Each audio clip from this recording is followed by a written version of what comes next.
France is one of the biggest economies in the world. It's a permanent member of the UN Security Council. It is extremely present and influential in Africa because of its very large number of former colonies here, with whom it has generally maintained relations since the 1960 and the independence era. South Africa is a country that in terms of independence is young, 19 years.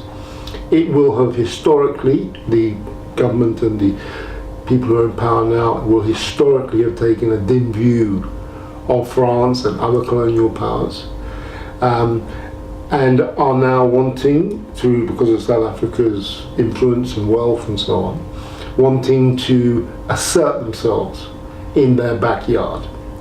And generally that process, I think, has gone quite well, but there have been big bumps, particularly with France.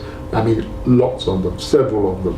Whether it's the conflict of a few years ago in Côte d'Ivoire, whether it's the UN Security Council and South Africa's attempt to get in there, whether it's the election of Mrs. Dlamini Zuma last year to become the chairwoman of the African Union Commission, whether it's Central African Republic, there's been a lot of bumps.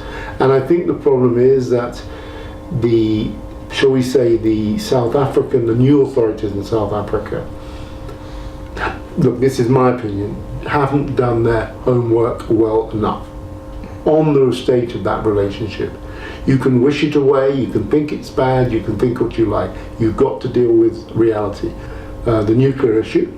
South Africa is going to be quite soon announcing the contracts that it wants to award for the nuclear build, as they call it here. That's expanding civilian nuclear infrastructure for the purposes of energy. France is a world leader in that area. It definitely wants as many of those contracts as possible. Russia is in there, China, South Korea, there's lots of competition. But of course it's such a strategic and sensitive area that you can't just sign a nuclear agreement with anybody. There are international controls. French exports to South Africa greatly outnumber, I think about 4-to-1, South African exports to France. And that's, when you have an imbalance of that magnitude, it's never a good sign. And obviously it's a particularly bad sign for South Africa.